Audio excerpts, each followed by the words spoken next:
All right, everybody. Welcome back to Open Mic Stakes. This is your most sensual comedy program. I'm here with my co-host Michael Pyle, as always. Hi, everyone.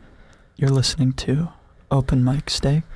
We're going with kind of a new thing this week. So, fellas, ladies, grab your partners, pull them close, and start making sweet, sweet love to the sound of us going through comedy sets. Add some logs to the fire. Pull your hot chocolate mugs. Take them in bed with you. Put some cookies out near the fireplace. I don't like where this improv is going, man. We got to start planning out our opening bits a little more. Yeah, okay. Get less complaints. Anyway, you guys are listening to Open Mic Stakes on UCLA Radio. This is the UCLA Radio Comedy Hour, which is every day of the week at 9 p.m. In theory. In reality, it's just a few days of the week at 9 p.m. But yeah, it's what you're listening to right now. Let's tell. I'm Michael Pyle. This is Amos Dixon, who you just heard. This is a show. It's a show about comedy. We bring on LA's hottest. What the fuck, man? What is wrong with you? We bring on LA's hottest comedians. We go through some sets of theirs, indulge in a little comedy theory. Yeah, generally ruthless and right. We're pretty mean. So we tricked another one of LA's top comedians into thinking we have a radio show, so they're locked in the booth with us. I think that's the right mic. Sean, you there? Yeah. What up, fellas? All right. How's it going, man? I'm doing good. Yeah, it started off very NPR and quickly went to erotica. I was like, this is the late night comedy. That's the transition. Okay. Yeah, I kind of realized. I liked it. Kind of realized like halfway through that bit that my NPR voice and erotic voice are just the same. I really need to start distinguishing those. Heard ASMR like Twitch streamer. Definitely. Yeah, so Sean, I'm glad to have you on. For the listeners, glad to be here, man. This is a real radio station. This gives me a very like I'm in the back of a record store. Yeah, begging to get my hit song played. That's the vibe we were going for until we talked about shrooms too much and they took us off FM radio. But yeah, no, man, super glad to have you here. For the listeners, we originally met Sean at the Green Room LA. It's a comedy show here in LA where you can smoke a lot of weed in the audience. That's a big drawing factor. Where you are encouraged to make the comedians funnier. They encourage you to smoke weed, drink it, eat it in ice cream form, in any way that you can ingest cannabis. The Green Room is like, yeah, give it a try. Yeah, Amos, you have a great story about some of the...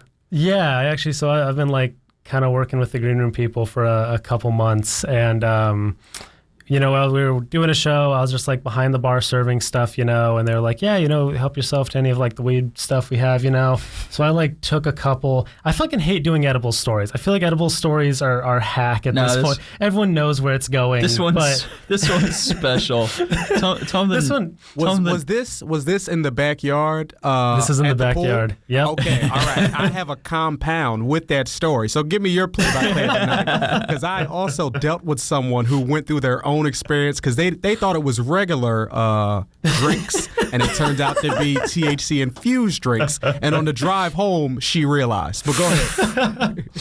So you had an ice cream product, right? Yeah. So throughout the night they had these little they had like Otter Pops, except weed infused, and I was like doing those. I was like, I'm feeling pretty much nothing, which is fine. I'm gonna drive home. What's the name of this product? The company, can we plug them or no? We can plug it. Yeah, sure. The company was called 5-ish because there's 5-ish milligrams of cannabis in each bite. But the problem is, Mike, they're delicious. So you're eating them as treats. And there's 5-ish. So you eat 3, that's 19 milligrams because there's 5-ish. Yeah, no, I mean, that factors in, So I mean, these Otter Pops, I'm feeling nothing. I'm like, hey, how much is in these? And they're like, oh, they're like around 10 each, you know. So I've had like The 10 to 5-ish or 10 each? Not the 5-ish. This is a separate product, 10-ish. you know. Yeah, these are just like, I don't know, these are just ones they had. But I'm like, okay, you know, I'm going off of like 25 right now. I'm pretty much feeling fine, you know. And then as we're leaving, they're like, hey, you know, you really need to try one of these 5-ish ones. You know, they're delicious. They got little ice cream sandwiches. I'm doing the math in my head. I'm like, okay, I've done 25 over the past 2 hours. I feel almost nothing, you know. What's another 5? Anyways, I know we just plugged them, but these motherfuckers are lying. It's ridiculous. They're not lying. They said very clearly ish. I want to know what the ish is, you know. I want to know what the range of, like, you know, 5 to 50. Standard deviation on the ish. But yeah, no. Shout out if our good friend Jack Grossman is listening. He drove me home that night while I was losing my mind in the passenger seat. Sean, you said you had a similar story with the 5-ish. I was your friend Jack that night. I was driving home while someone was going crazy. And the thing is, we almost got home. And I've had edibles before. I'm a cannabis consumer, so I'm used to what's happening. I'm like, you just drink some water, calm down. Just take a few deep breaths. So eventually, I go to sleep, and at 3 a.m, she wakes up like, hey, what's going on? I got to get out of here. I'm having a panic attack. Something just happened to my family. And then come to find out, the weed was just hitting her too hard. She had her older brother drive from Rancho Cucamonga to come pick her up. Because the weed was hitting her too hard. And I was just like, come on, girl. You must be embarrassed by this. She didn't come back to L.A. for 3 days because she just had to let that simmer down. That's what family's for, driving you away from places while you're fucked up. Yeah, so actually I did want to ask you about this, you know. Obviously we know each other from the Green Room shows. In terms of like actually like performing to a high audience, how is it? Is it better? Is it worse? Is it tricky? Talk to us about it. I would say it's a sliding scale. The one thing that I do appreciate about the Green Room is that the audience is getting high together. So it's more ritualistic. Everybody does feel combined. If people are too high in the audience, but they're high on their own twist, this section's on this high over here, this section's on this over here, it can get real confusing and disruptive, and then nobody's paying attention. But I feel like if the comedians, you know, we all show up, because they do open the doors a little bit before the show. Mm-hmm. So when you do show up and you get high and we're all getting high together, I got high with some of Max's relatives that I was just like, I don't even know if I should smoke with you, auntie. I feel like I'm in trouble, but you're passing it to me. So, you know, it does make for a much better vibe, all of us getting high and consuming it together. And I think it does help the comedians at the Green Room. Yeah, definitely, man. I've met Max's relatives as well. First show there, you know, I see this like older couple walk in, you know, they look like late 60s, 70s, something like that, you know. And I'm like, and they want it all. I'm like, you know, oh man, I feel a little bad. You know, they must not know, like, you know, that this is like a weed show. I'm expecting them to leave. And then the guy just takes out this like intricate, beautiful bubbler from under his coat and starts taking the fattest hits I've ever seen with his wife. And yeah, come to find out, I believe they were Max's parents. I hope I'm not misquoting Maybe that. the suppliers for the show too. Those are fun shows. I've never been to the one at the backyard. That sounds like a great atmosphere for getting high. And trying not to fall into the pool. It's pretty great. Have you had any pool scares, Sean? That seems to be a common theme at the shows as well. Oh man, I've seen someone jump into the pool on video. The first time I performed there, I was a little skeptical, but the guy whose home it is, he gave me so much reassurance and gave me every excruciating detail of how he built the stage. He was talking in terms that I've never heard before, so I was like, I guess I should just trust him. He sounds like a professional contractor. So, you know, he was like, yeah, I lifted up on a pulley, then I got it hoisted under here, then I've got a firm format, so even if it goes down, there's something for you to stand on. I was just like, oh man, all right, word, you made me feel safe. I thought you was gonna pull a candy camera and just have the stage fall up under you or some shit. Oh, can we curse? My bad. You can say basically whatever you want. All right, word. Yeah, we're on the internet now, so hey, UCLA radio. Yeah, in quotes. I want your hot take. High audience or drunk audience? Which is better to perform to? Oh man, Drunk is crazy because a drunk is like, I call that the frat boy audience. They're there to make you their show. They're there to be like, hey, we're as a collective, let's fuck with this guy on stage. A high audience, they may not laugh, but they're laughing introspective, like, he had a point there. But the drunk audience, especially if it's too drunk. If it's too drunk and because when people get around their buddies and they're drunk, it's times 10. I'm already comfortable. I'm already with my friends. I want to show just how wild I can get, who I can be, who's the biggest badass. And then not that guy on the stage. Exactly. And that's the young drunk. The older drunk is they feel like they can critique or add on or help you. They're like, why didn't you say this? I'm like, I'm in the middle of working it out. I'm in the middle of saying it right now. Give me a chance. I prefer drunk. I'll be honest with you. It's because then if you can control that, it's like you're the teacher in a class full of kindergartners. Even though they're wild, once they trust you, they'll get in line. It's a great energy. Yeah, so Amos and I kind of on this show, Sean, I'm sure you know, but for the listeners, we're like those older drunk people. We listen to your sets and we give feedback. I'm telling you, the vibe I'm getting right now, you guys are the old Muppets on the balcony talking shit to the younger, to what's his name? Waka Waka during his set. Our chairs are much taller than They are yours. lifted, yeah. I've never noticed this before, but I swear to It's the God, host position. I feel right at place. the guest room is like a full foot below the host room. I think it's the floor level. I don't even think it's the chairs. Anyway, so the clip I picked out, Sean, is I did this in my work clothes. Do you remember that one? Okay, I do remember that one, and I'm glad you picked that one for us to go through. This set, the reason I titled it that, this is at the point where I have been doing comedy for maybe 3 years. So I'm hitting open mic scene. I'm going out every night, 2-3 mics, and I'm stinking it up for the most part. But then I start to get a little groove in my set. I got about 5-10 minutes that I believe in, and I'm kind of starting to get booked on shows, local promoters and stuff. And then, they're giving you I'll give you $50, I'll give you $75, yada, yada, yada. So I had just got a job, like a real job. This is my out-of-school college job. I'm a sales worker now, and I'm making a little bit of money, so I have to be to work on time, and I have to stay until the end. I can't just dip out and not care. and I got comedy to go to. So that was always, come on, can I leave early? I got a show. They're like, we don't give a damn. This is New Jersey. So I go to a show, and this promoter, I have a great set, by the way. The audience is like, oh, very funny, yada, yada, yada. So the promoter is like, oh, why'd you come in your work clothes? I'm not paying you all your money because you didn't come show ready. And then I was just like, what? So then the next set, I got booked for this. And I know that this place records. This is a big place, I guess, in my comedy neighborhood because you know that you can get a good video of your set, and there's always a good crowd. So, if you want to have some type of recording, and this is, I think, back in 2014, I believe. So, like, if you want to have some type of recording, Instagram is kind of new now, so you want to have some videos to put out, and I decided, all right, I'm in my work clothes, and after I killed and got the video, I knew he was going to see it. So I was like, look at this set. I did this in my work clothes. And it was just petty just for me, because I don't even think he ever saw it.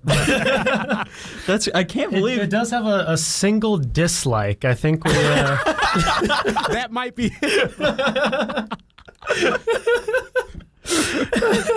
what you didn't come comedy ready? What does that mean? See, at this point, and I agree the same way. If you're funny, you're funny. You can wear sweatpants and a T-shirt. All my favorite comedians go up there in jeans and a T-shirt. They hate having to dress up. But to him, and I guess this is from the environment that I'm from,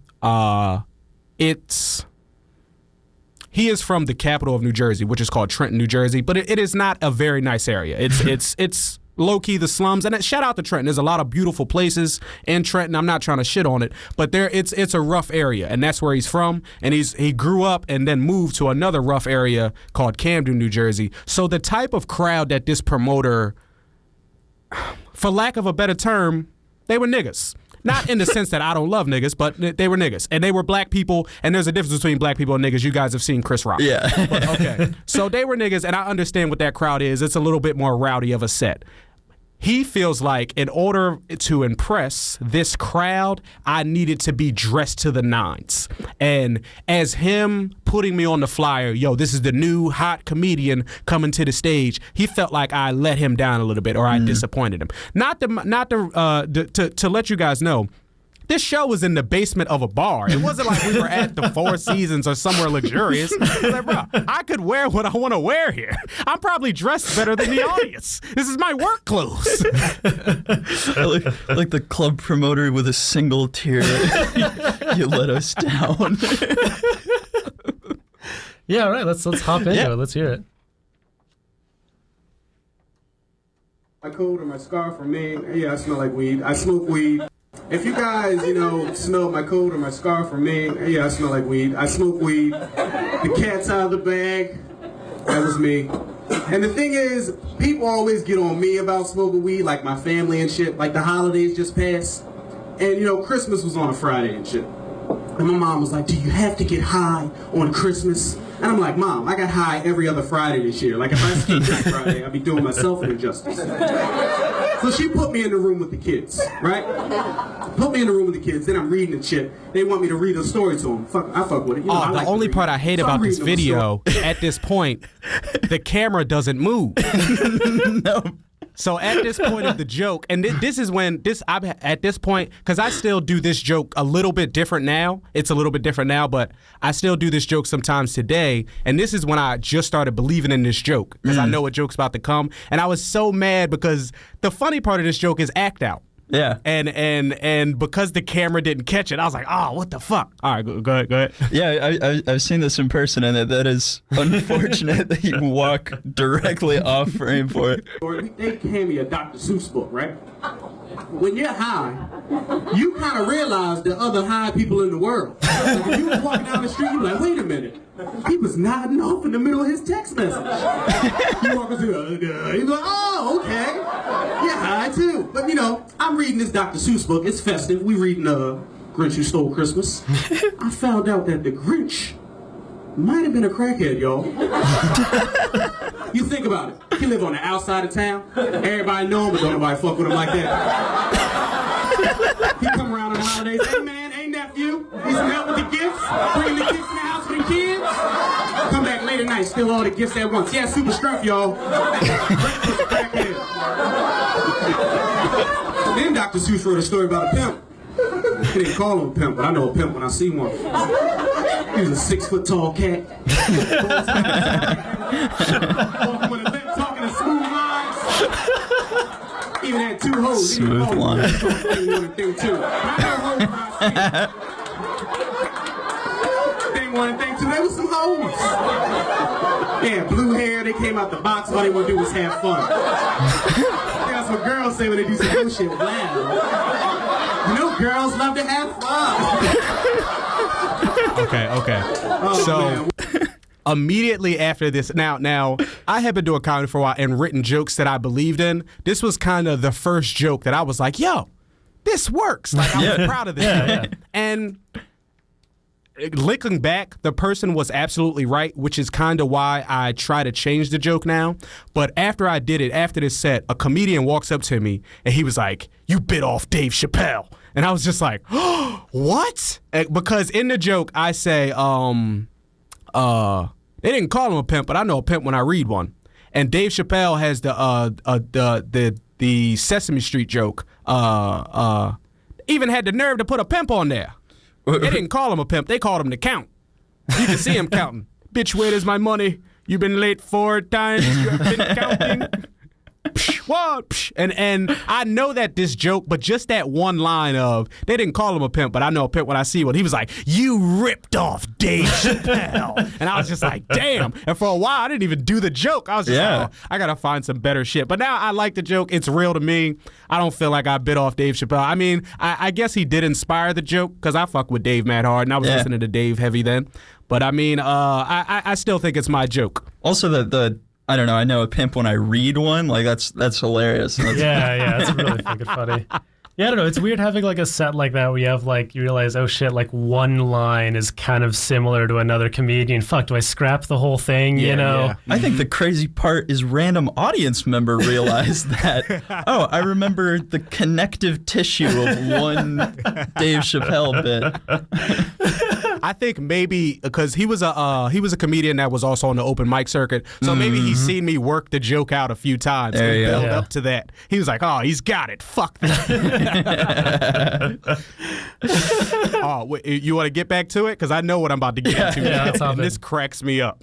What a crowd. You guys are great. You guys are great. Oh, man. Doing comedy school.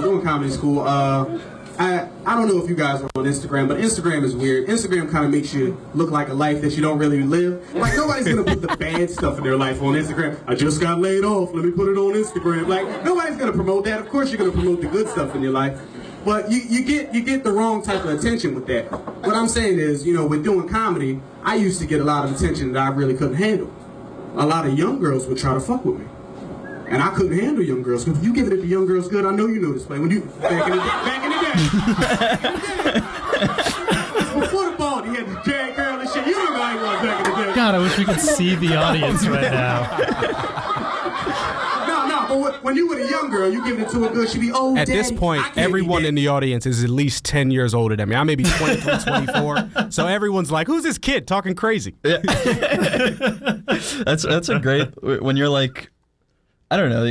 And a little bit older than you guys. Yeah. When you're like a little like out of place with the audience Yeah, and yeah. pointing that out, That's fun. that's fun. I like that. Hey, that's way too much pressure for me. That's Daddy, buy me some shoes. Daddy, we going on a trip. Daddy, can we go out to eat? I'd rather get me a nice, well-seasoned woman. She cooked with Lowry seasoned salt. You know what I'm talking about. Put that hog butt in them greens. I know it, man. Cornbread from scratch. Get me a well-seasoned woman. She about 45 years old. You getting that thing? She be, oh, young man. Spend this ass, young man. You're playing to the audience now. There. Definitely am. I definitely am. I realized, okay, I was a kid. I'll yuck it up a little bit. I got a granny. And at the time, I really was dating an older woman. She was a professor at Rutgers University, and she was a nice lady. Yeah. And you know, she fancied me. She let me come over her house late at night. So during this time, these things that I'm bringing up were real grievances that I was going through with her. Did she ever get a chance to see this bit? Oh, she loved it. She was like, "Yo, why didn't you?" If I didn't, because she came to multiple shows. Yeah, She's yeah. like, "Why did you do the one about hey, That's great. You all in this pussy, young man. I'm gonna make you some salmon croquettes when you finish it. You wanna go to Boston Market? I got some coupons. I always got coupons and shit, though. I'll be with it. I was dealing with an older woman one time. You know, this is, you know, my young scrap days. I was dealing with an older woman. And this is no knock on older women, but older women snore. I guess they got about 20 years smoking and drinking on their lungs. You know, it's all right. Some girls don't snore as much. But I snore, but I'm courteous. You know, I face the wall. But she want to be all spooned up and cuddling, just sounding like a hibernating bear and shit, right in my face. And, you know, at the time, I ain't gonna disrespect it. It's her house. She was buying me Jordans and shit. She can snore in the house. I don't give a fuck. She can do whatever she wants. But then she started revving the engine on my ass, just sounding like a Harley Davidson. I was like, God damn. I had to do something. Decided to make a noise, act like I was asleep. I looked at her and went,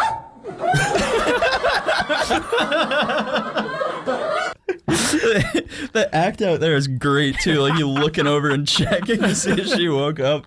Oh my god, I love that bit. So when I had to look for a set to send y'all, I watched this set back, and that was the part that had me dying. Yeah. that yelp. I was like, yo, I don't even know if I have the energy in me to do that anymore at this point in stand up, because I was like, yo, this joke is all right. How long had you been? Do you remember how long you'd been doing this this joke or this bit before like this recording? Probably, I would say maybe like a year at this point. Gotcha. Because I mean, it's the thing I'm noticing is just like it's polished. You know what I mean? It is just like, I mean, like So, we're in a club called Shenanigans here, and always, people who join the club like new first 4 months, all the feedback is just add more punchlines, just add more punchlines, add more punchlines. So you can really tell when someone's been doing a bit like that for so long, it just has all of those ready, has all those on lock. And to be honest with you, I feel like it's a combination of both. As long as I have I would say bullets in my gun, as long as I have some punchlines, the best punchlines kind of come spontaneously. As you see, now you're playing to the crowd. I noticed, this is working. Let me try this. And lean into it a bit. It's in the moment. So it may look all the way polished, but some of it is just me getting lucky. And some of it is all right, I got something for this. and then some can fall flat, I guess, to be the Simon Cowell. Yes. But the one that in my young scrappy days didn't go over as well. But because they're like, who do you think you are? The 40s? Now you're too self-aware. Yes, we don't like it. Yeah, just that moment. They drew the line and I was like, all right, I'm gonna step back. But finding the line and playing into the way the audience perceives you, that's, I don't know, that's what it's all about. That's the most fun part. So is that how you feel? Yeah. So you try to not try to, but because I often toss with that.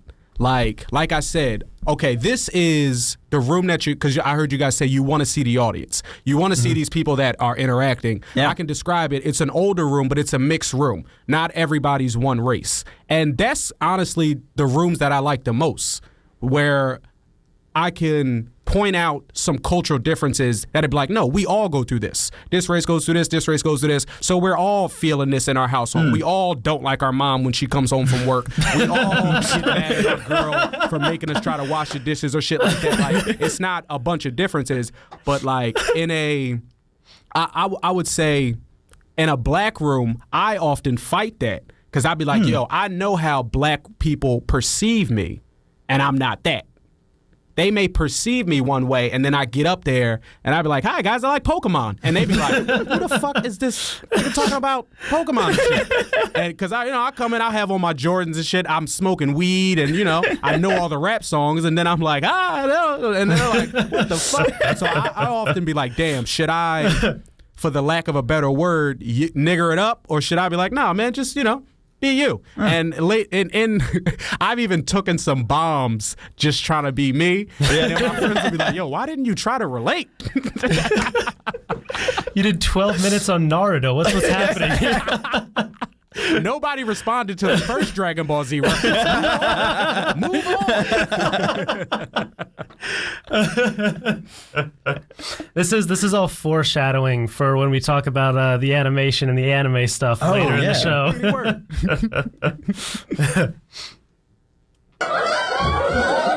She woke up. Did you hear something, baby? I think you woke yourself up snoring, Miss Johnson.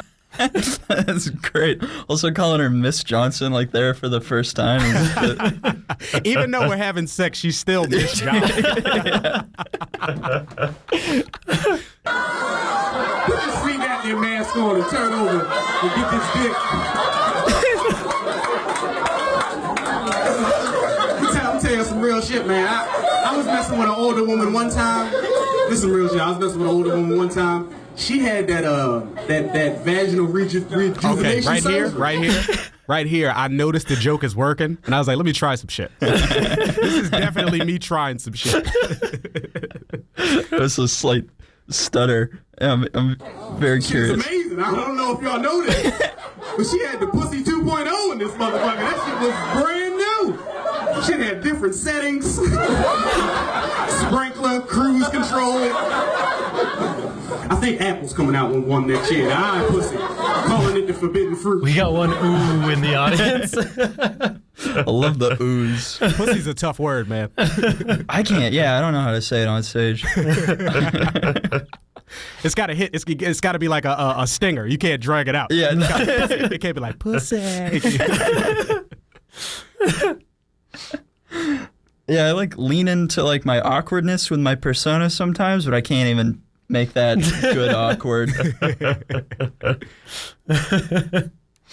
Yeah, no, it's I don't know, just going back to you mentioned, you've been, doing comedy for a long time. This was like a couple years in, just like I don't know, a lot of, stuff in comedy you can like write towards, you can like kind of put the time in on your own, but there's also so much that just comes with doing shows and doing bad shows and good shows, and everything in between.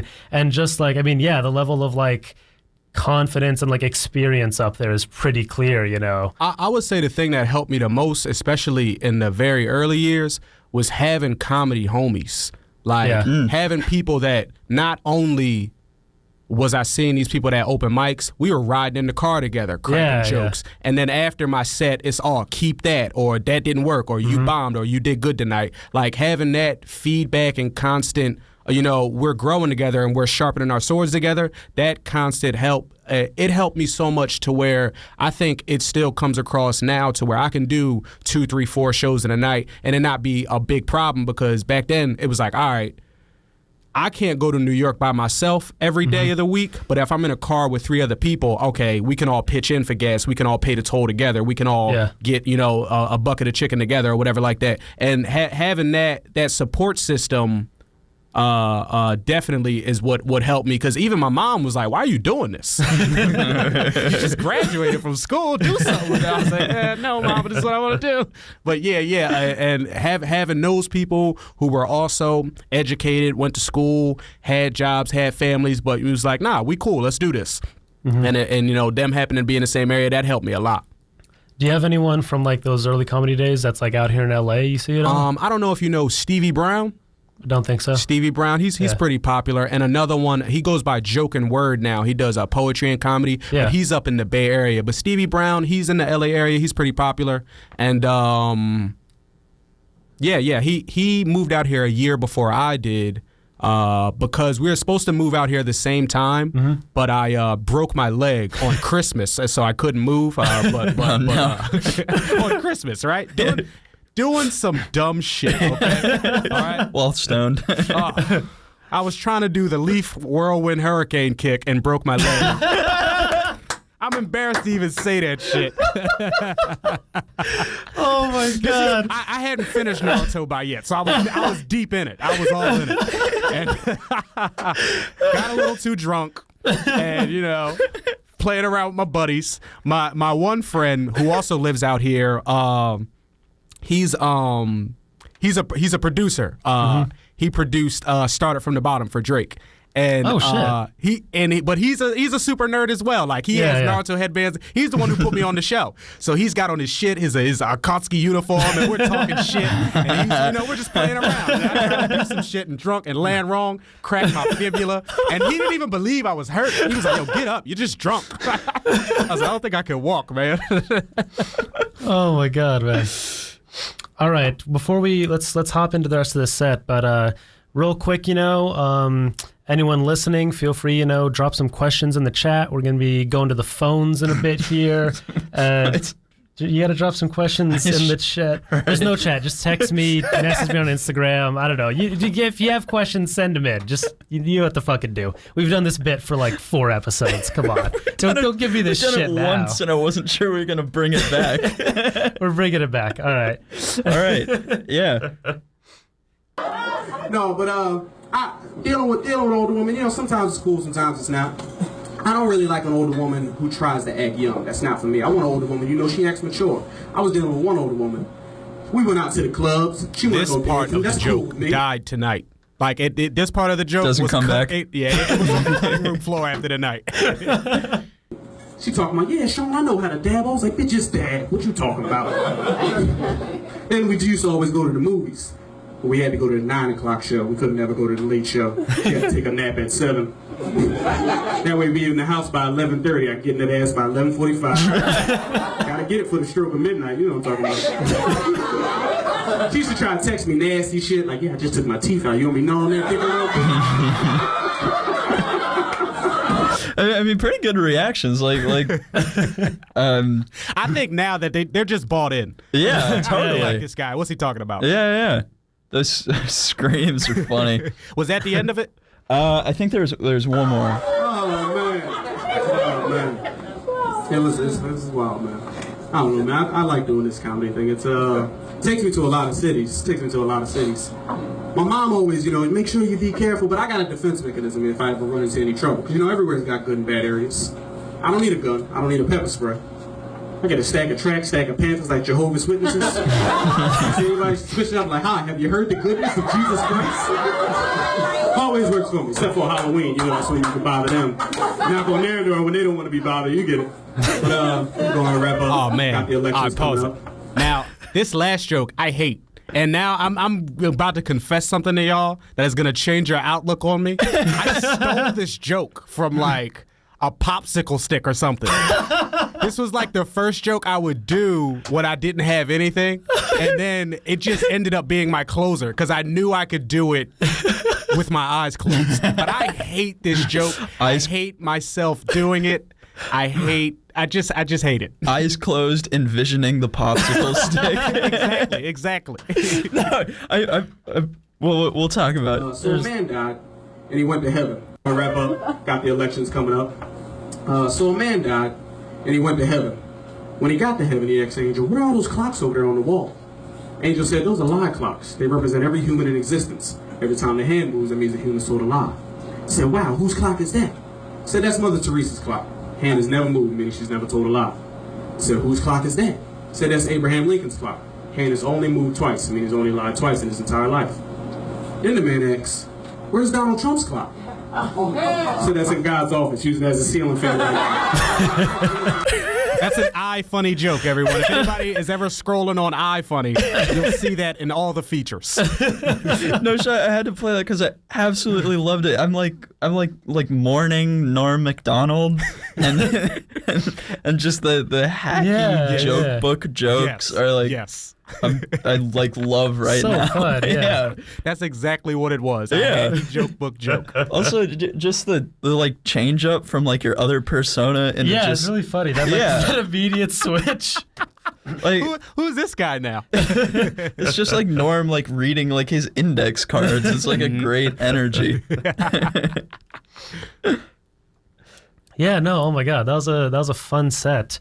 Do you still are there any of those bits you still bring back for shows? Dr. Seuss, definitely. Everything else, I feel like I've kind of outgrown. Like I wouldn't even know how to say it anymore because I'm not that person. Yeah. But Dr. Seuss is something that like at least for me, it's not an age thing. It's just a point of view thing. It's just like, oh, I still get high.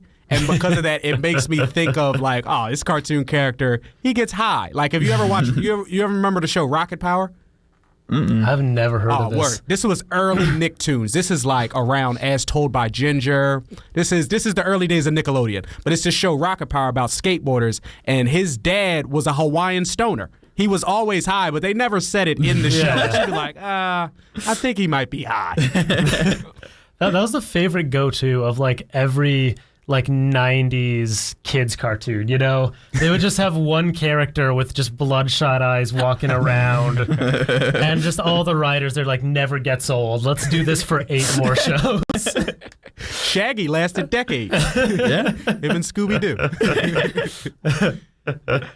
Yeah, no, I like the Dr. Seuss joke. It's I've like heard it's fun to like take that kind of premise because I've heard like the like, oh, Dr. Seuss drugs thing before, and just take it in such like a funny new direction instead of pointing out like, oh, he was on drugs when he wrote this, just talking about the characters themselves. Right, I know that's fun. That's like when I heard that, I thought he's gonna say, oh, like the writing is but now it's kind of a funny twist there. I feel like you picked the much better children character to be a pimp than Dave Chappelle did. I should really get the Count one. The Count was pretty good though, because the Count did have a cape. He had smooth lines too. I don't know if like he had actual cane, but in my memory now he does. Oh, Dr. Seuss? The cat. Yeah. I trouble with that in my. I think there was one scene where he might have had a cane, where he was like trying to get the fish to do some shit, and I was just like, whatever, he's got a cane. He's got a cane. Yeah. I know he had a top hat and a bow tie. All right. You can really I could picture like the swinging, like, you know what I mean? It's such clear imagery. Oh my God. All right. You guys want to talk about a bomb? We can't. Ooh, I think before we talk about a bomb, we're going to do a brief intermission. We're going to go to the phones real quick. This is a mail bomb. Mail bomb, yeah, all right. Okay, hi, Open Mic Steaks. This is so long. It's Sleeve Gregory. Okay. Okay, it's for listeners, All right. Sleeve Gregory, longtime fan. You know, he's from like Minnesota or like Idaho or.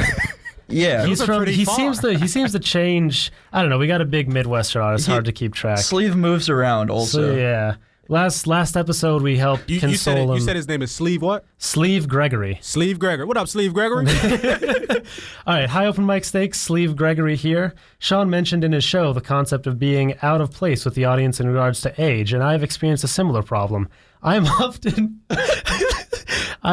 bullied by children, tweens, and young teenagers as I walk down the street. They make fun of my clothing and my height and my face and my incredibly thin arms. I want to tell them that I am a human being just like them, but each time I try, they scream, tiny arms, and laugh at me before running away. I've gotten to the point where I wear sleeved shirts so they will not notice. Whoa. Oh my God. Whoa. Wacky. This is distressing to me. Despite my first name, I prefer to wear sleeveless shirts. How do you bridge generational gaps and talk to others who may have been raised in a different time from you? Are such distant differences able to be reconciled at all? Sincerely, Sleeve Gregory. Sleeve Gregory, I feel you, man. Kids are brutal. Kids are brutal, especially nowadays. Kids. I did a church show for some kids, and they flamed me. I was like, this is church." They was like, "Yo, give it up. You suck." I was like, "God damn, kids." No, kids can be brutal. I would say, just. I don't know how old you are, Sleeve Gregory, but don't go to that playground anymore. Don't hang out where the kids hang out. Yeah, that's actually, general advice separate from the bullying. I think you just might have to out of sight, out of mind this one. Just stop going to that GameStop. I don't know. Don't hang out with those kids anymore. You can find better friends. I'm gonna give contrary advice. Sleeve, he's been through like a rough divorce recently. I think he needs to get out there, make some new friends. And like start with the tweens and work your way up. Because you gotta start somewhere. If you can make friends with tweens, you can make friends with anyone. Sleeve, just keep being you. We love you, man. Get back out there. Take the bullets out of their guns, Sleeve. As soon as they start, before they start, say, "Hey, look at my arms. Yeah, aren't they skinny?" Take the bullet right out their gun. That's yeah. Wait. So.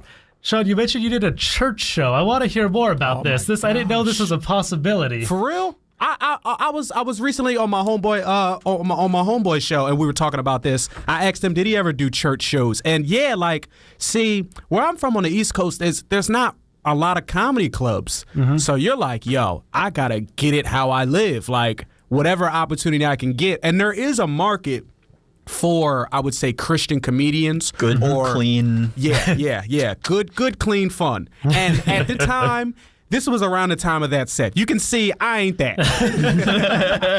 I was not good, clean fun, but at this time, I had never been paid $250 for a show. I was just like, you know what? Let's try it.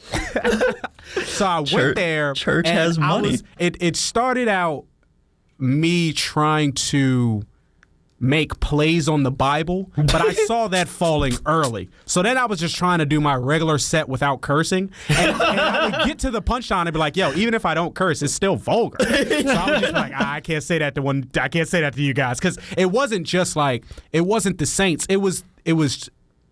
I guess like teen church. Mm-hmm. You know how church be like, all right, we got regular church, then this is the cool church for the teens. It was like that. And these guys were like, bro, we watch Dave Chappelle, motherfucker.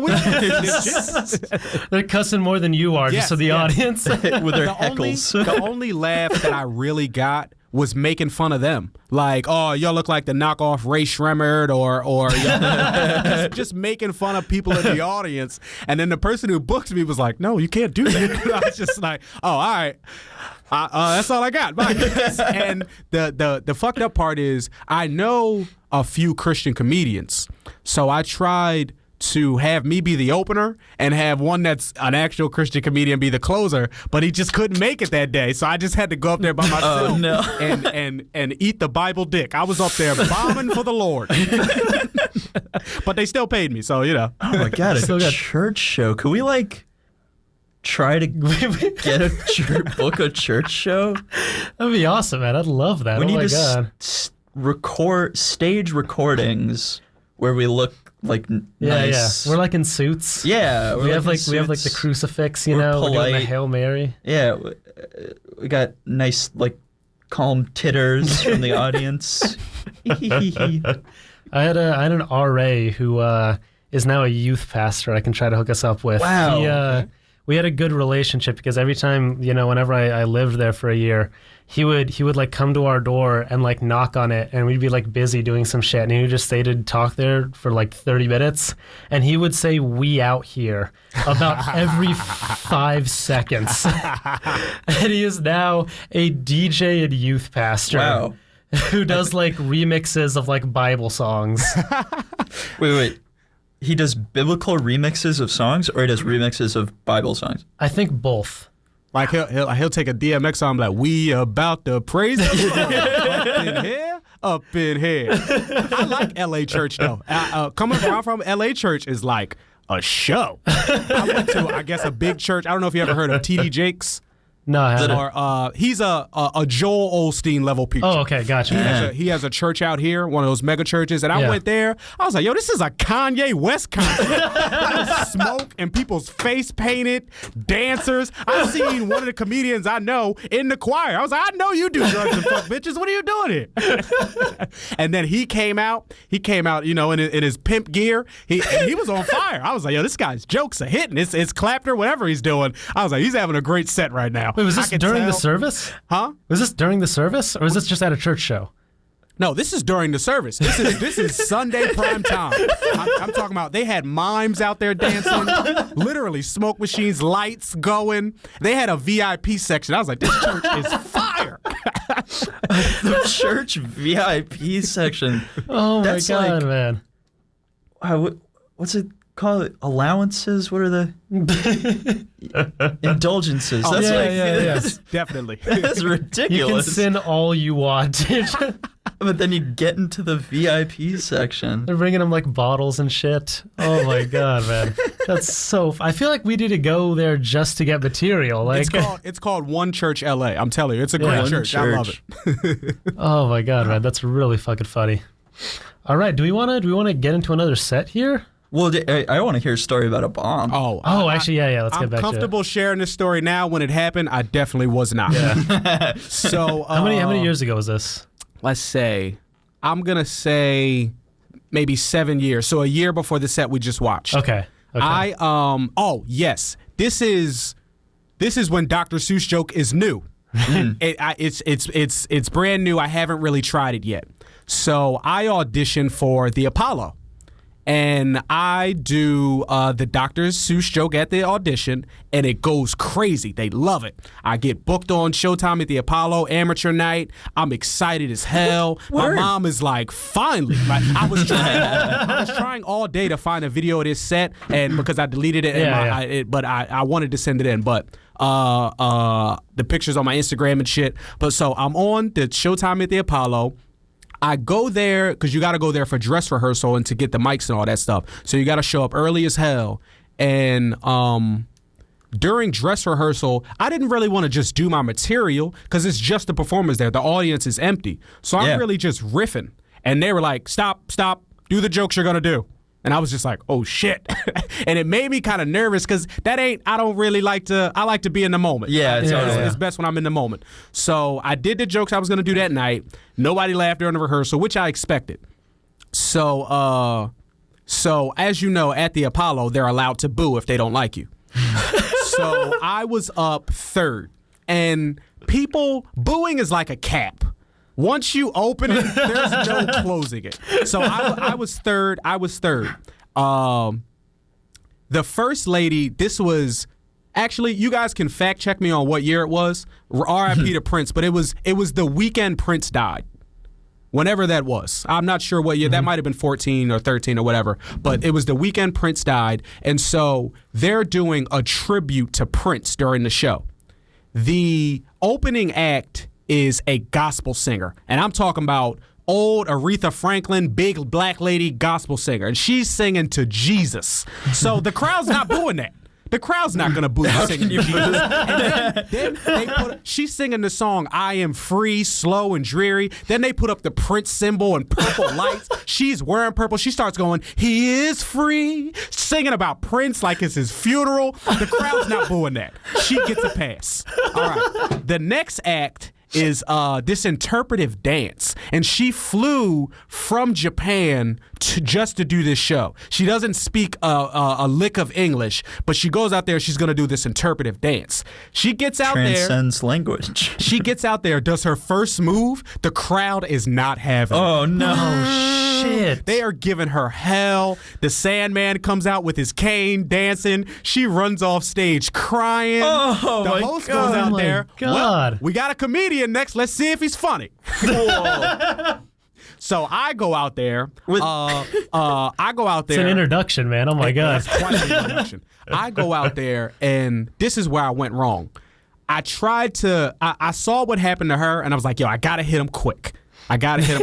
So my first joke actually does pretty good. I used to do this joke, coming to New York, I'd be scared to get parking tickets. Back home, I got so many parking tickets, I didn't pay them, and they gave me more tickets. I messed around and got season tickets to court. And that usually went pretty well. So that hit the first joke, and I was like, all right. So this is where I went wrong. I went off script. I tried to improv. I tried to do a joke about New York tourists and how they hate about New Yorkers and how they hate the tourists because we always want to stop and look at the buildings. It wasn't well formed, but it was just me being in the moment. Yeah. It didn't work. And They're getting pissed off. Like, yeah, we fucking ate them. yeah. So it didn't work, and it's funny how the Apollo works because it's a theater. It's like an amphitheater, or whatever. So the boos, I can hear the boos coming, raining down from the top, but they're not to me yet. It's not like an apparent boo yet, but I hear the murmurs of so I hear it about to come. So I just try to fight. I try to fight the boos, and I have a joke that I did it at the beginning of the set. We didn't play it, but I did it at the beginning of the set about separate checks. It's a hacky joke. White people do this, black people do this joke. So I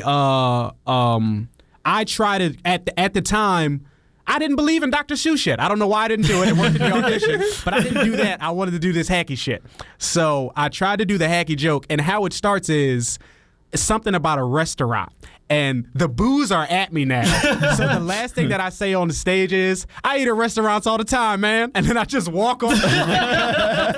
And all my friends are like, why'd you end with saying that? I was like, that's how I start the joke, but I just couldn't get it out. So I lasted maybe a minute. Oh, bad. And so at this point, I had been there all day. I had been there from the morning, from dress rehearsal. We ate lunch. I've been hanging out with all the people. So afterwards, they boo me. I'm in the back in the dressing room and shit. And I'm sitting there, I'm kind of getting my shit together. And one of the people, the production assistants, they come up to me and they tap me. And I think that they're trying to console me. And I turn around, I'm like, oh, no, I'm okay. They're like, no, you have to leave. I can't just sit back here? And it's like, no, you're done. You have to leave. Oh, no. And at this point, I was still okay. I could handle a bomb, even though it was a big bomb. Nobody I know is here. But then I remembered, this is like the only time my family has ever came to the show. No. And then they're in the lobby waiting for me like, it's okay. Don't stop believing in yourself. All I want to do is go home and sit in it. I want to sit in my bomb and be like, okay, I'll do better next Get time. over it. They want to take me out to eat and try to cheer me up and talk about everything that happened. It's okay. You were better than that girl before you. And I was like, I want to be better than her. I wanted to win. But that was probably top 3 bombs in my life. And I got over it by just, I would say, unnecessarily forcing my way into it. Like, if anyone asked me, hey, I heard you did the Apollo, I would immediately be like, yeah, but I fucking suck. I wouldn't take any of the credit of like I did good. And then afterwards, people were like, yo, you did the Apollo. Just leave it at that. And I'm like, oh, okay, my bad. That's all you need to say. I hope I'm allowed to say this, but I feel like I'm going to dock you a couple points for not having a video, but that might be the best bomb we've had on the show. Like, no, I've never heard. I tried all day to get this video for you. I really did. Just outright hostility from the audience. That's a different level. No. And here's the thing. Here's what I want to make clear. They were booing, but they weren't angry. Like the boos came with smiles. It was like, this is what we do. Like, boo, we do this at the Apollo. And I was like, yo, you're crushing me. I left with some dignity because I left before the Sandman came out. He didn't dance me off with the He didn't have to pull me off with the cane. I just left before he could get out there. I was like, you're not going to tap dance when I just pop up. I eat at restaurants all the time. Exactly. Oh my God. Just the imagery of like, just the booze coming like an avalanche, starting just growing and growing. Oh my God, that is. I didn't realize. I didn't like know anything about the Apollo. I'd heard the name. I didn't realize that like that was allowed and implicitly encouraged. Gladiatorial combat. Oh my God, that's really fucking funny. Wow, we gotta watch comedians at the Apollo. Oh my God, you're gonna enjoy yourself. Steve Harvey's the host. It's really? Hilarious. Oh my God, our friend loves Steve Harvey. God, that's really funny, man. I don't know, like a lot of like when I think about bombs, I'll go and like get like a few stray laughs and kind of a dead audience, and I'm like, I'm never gonna recover from this. I don't write for like 3 months, One of the I think I heard Patrice say this. One of the great things about great comedians is knowing how to bomb, knowing how to productively and successfully bomb. And I'm still learning that. Like even last night, I did a show where I feel like I didn't do too well, but instead of me trying to win the crowd back, I was just like, you know what? I'm gonna sit in this. I deserve this. Bring it on, and I'm gonna keep on with this joke that's not working.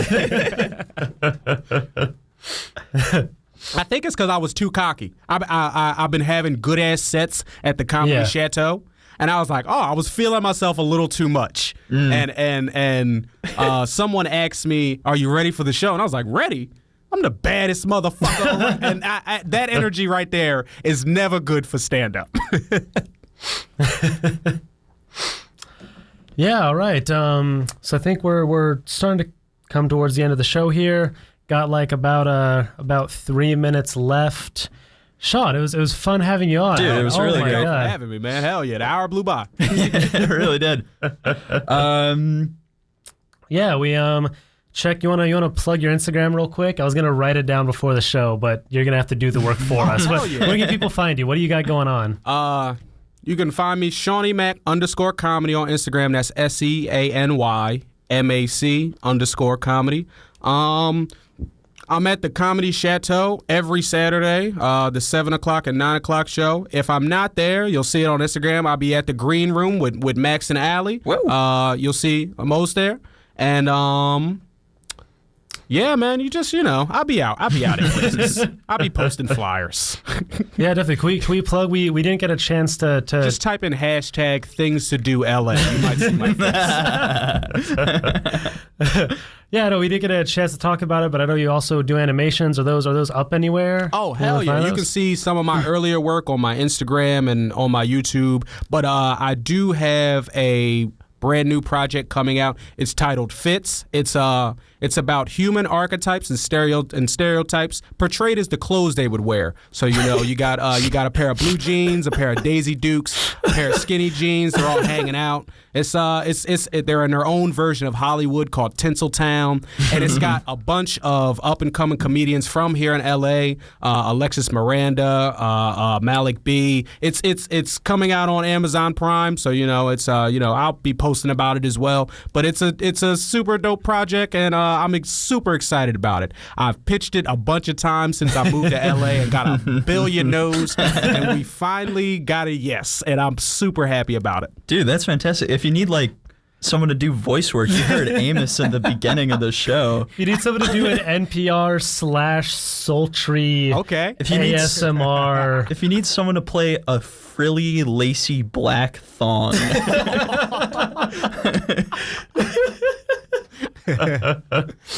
Yeah, guys. And as for us, every Monday, 9 p.m., find us here on the Comedy Hour. Check out the Riff on Sundays at 9 p.m. Also, check out, if you want to see Amos and I do stand-up, you can check out at UCLA Comedy on Instagram. That's a club we're a part of. Amos also has a show that... Yeah, what's the name of it? It's a great show, by the way. Imposter Syndrome Comedy. Imposter Syndrome Comedy. I did it once. Always a fun crowd. Yeah, always packed out. It's a dope-ass show. And the comedians on there are funny as hell. So, follow Amos and go to the show. Yeah. Yeah. When's the next one? The next one is going to be, let me pull up my calendar, November 19th at the Comedy Nook. I like that spot in West Hollywood. Yeah, really good place. So yeah, guys, come out, check out the show, find us on Instagram at Imposter Syndrome Comedy. Yeah, all right, guys. Open Mic Steaks listeners, we miss you. We love you. We'll see you soon. Keep Bye, tuning guys. in.